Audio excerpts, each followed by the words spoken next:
questions. Our project was called Give Your Body Temperature the Time of Day. Our research question was, can your body temperature tell the time of day? We observed that people throughout the day would complain about being hot or cold, and others were completely normal. So we wondered if there was that big of a difference between two people's temperatures at the same time.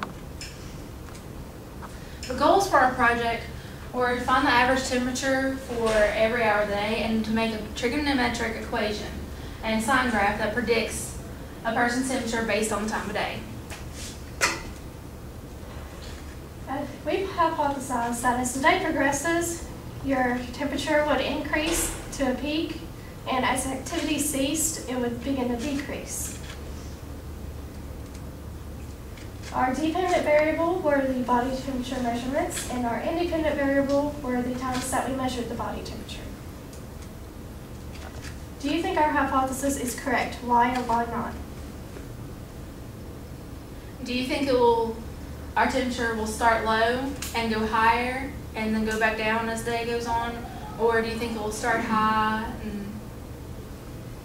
First one. Yeah. I think we'll start low and go higher. Low, Yeah. high, and I then do. drop. Yeah. We set up a schedule for the times to measure the body temperatures. As you can see, those are our times, and there were 11 people that participated. We also did the experiment for 7 days. Body temperature is basically the body's ability to generate and get rid of heat. When you're hot, your blood vessels expand and you begin to sweat. And whenever you are cold, your blood vessels narrow, keeping the heat in. While we were conducting the experiment, the question came up, who invented the first thermometer? We researched and found that there were many different versions of the thermometer, and the first one was in 1593. It wasn't a body thermometer, it was just a general one. And the first inventor was Galileo.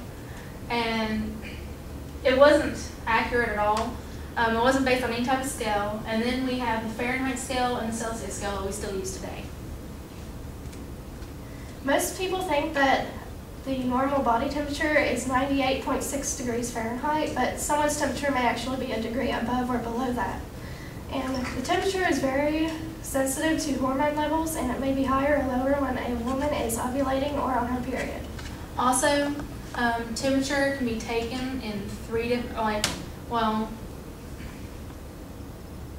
in many different places.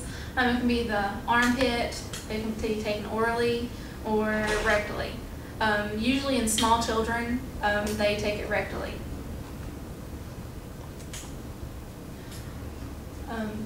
This was our averaging. We took all the 5 a.m. temperatures and added them together.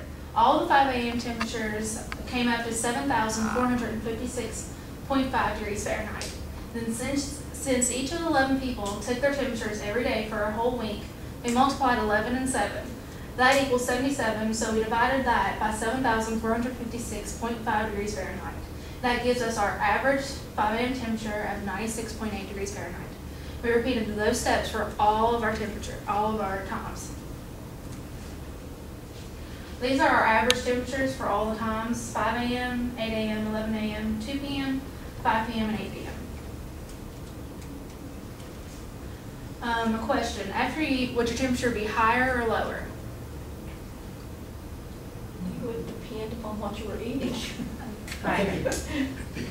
I think higher. It would actually be lower, because after you eat, all your blood and heat go to your stomach to digest the food. And so if you take it orally or by your ear, it'd be lower.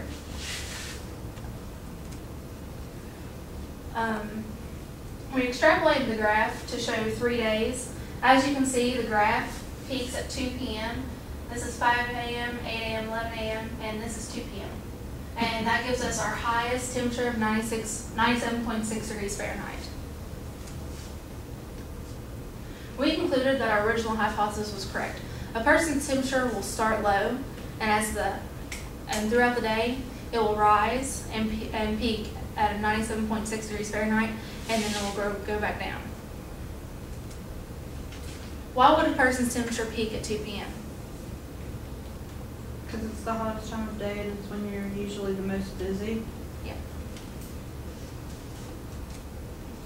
This was our true equation. While we were doing the experiment, I noticed that the graph that we did looked like a sine equation that I'd done in my trigonometry class. And I thought this equation here would fit it. And basically A is the amplitude and it's how high or low a curve can be on a graph. B helps you find the period. C is the phase shift. It's how far left or right it can be from the origin. And D is the vertical shift, and it's how far up and down it can be from the origin. And this is our actual equation that we got from our information and our averages. This is our calculator list. This is what we put in the graphing calculator to get our graph. This 0 represents 5 a.m., 1 represents 8 a.m. to 11 a.m. The reason we had to start at 0 is because our graph wouldn't be accurate if we started 5 a.m. with 1. We had to start on the x-axis. And these are our average temperatures for those times. This is our points plotted on a sine graph. Here are our average temperatures and times, and this is the curve that goes along with it. Our main goal was to find somebody's temperature at any time of day. We succeeded with our graphing calculator. After inserting our equation into the calculator, we can trace along the graph to find somebody's temperature at almost any time of day. And this is a trace graph. We traced it at 12:30, and the average temperature is 97.5 degrees Fahrenheit.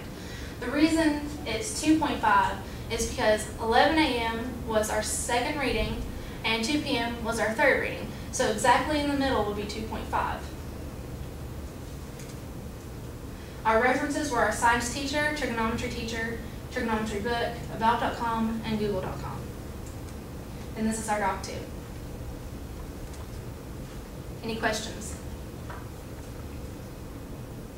Why exactly did you choose only 11 subjects to study?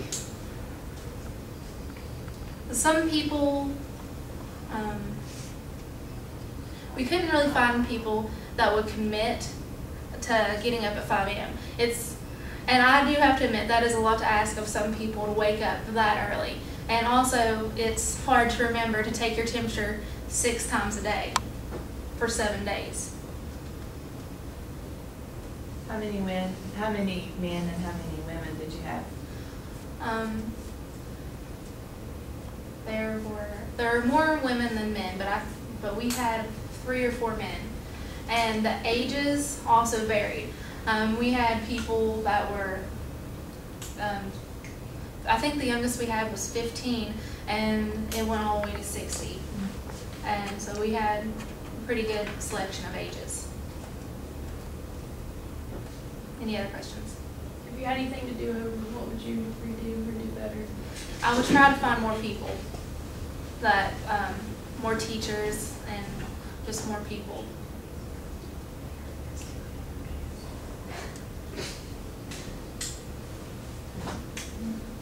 Did you ever think about comparing that to biofeedback? Because those curves that you showed were very, very similar to like the biofeedbacks. No.